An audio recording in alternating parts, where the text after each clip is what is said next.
So here we have social action theories and their views on education.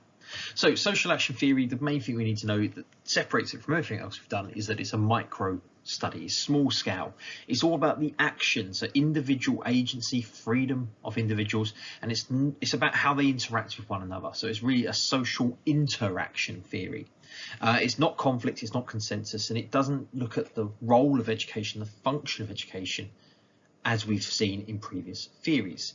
Their methodology all comes down to getting what we call validity and verstehen. They want insight and understanding. They want to see what the experience of education is, and this is why it ignores that wider function.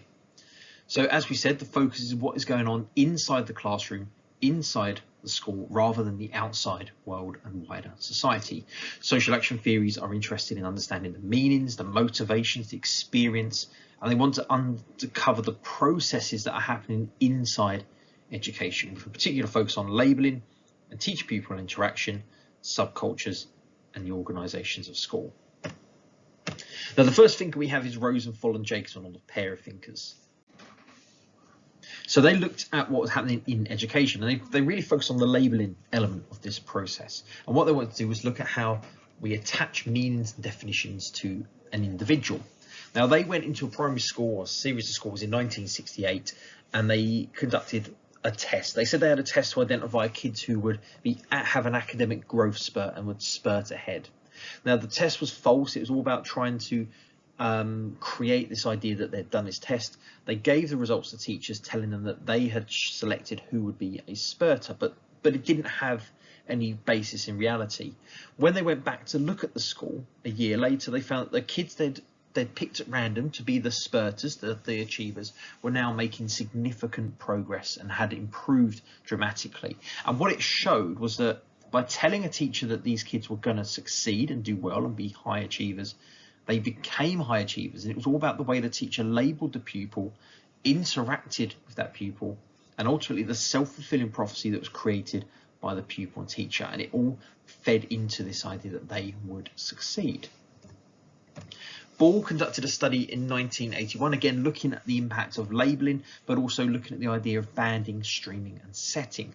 And particularly when he did this, he was looking at how students are put into different sets based on ability, perceived ability by teachers and schools.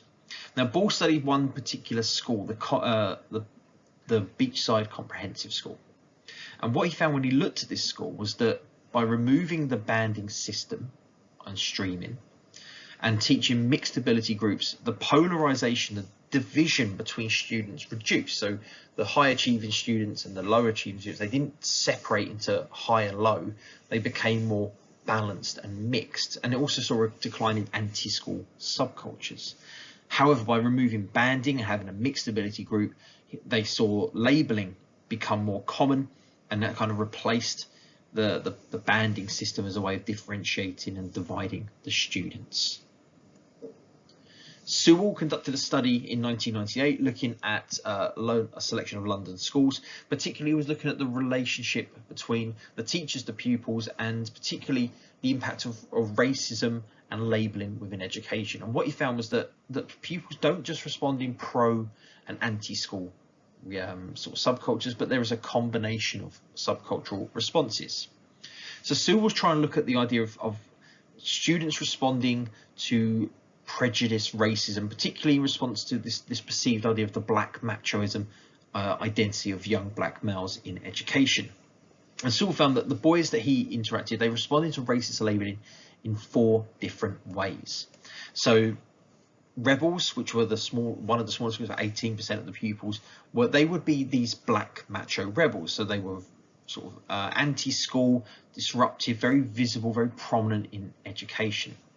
Now, the Conformists, which was the biggest group, they were very keen to avoid this negative labelling and stereotyping by teachers. So would work hard, do as they're told, and conform to the rules. Retreatists, the smallest group, these were kids who were not rebels, they were not disruptive, they were not anti-school, but they weren't conformists, they weren't hardworking, they weren't achieving, and so they kind of didn't fit into either category. And then the last group were the innovators. So sort of second largest group. These were pro-school, pro-education, but they were anti-school, like kind of the sort of slightly cheeky, mischievous lads who would mess around, but they still worked hard and they still wanted to succeed in education. So again, highlighting that different responses are key here. And last but not least, we have Rutter. Now, Rutter is a theory. He carried out research on 12 schools, and he said that the 15,000 hours we spend in school is more important than the interactions like labels. It's about the experience. So he said if teachers are well prepared, there's high expectations in the school. Teachers set good examples of behaviour, they place emphasis on praise and reward, and there's an atmosphere and ethos which is all prominent in encouraging students to learn, and there's a mixture of abilities in the school. These are the things that are more significant in improving the experience of education and overall outcomes and opportunities of learners. So again, Rosenthal, Ball, Sewell, all looking at in some way at labelling processes, how that develops into subcultures and divisions in pupils. Rutter more focusing on how the experience of education and what's going on in school is more important for learners. And there we have it. So a quick overview of social action theory and education. I hope this has been of help, and thanks for watching.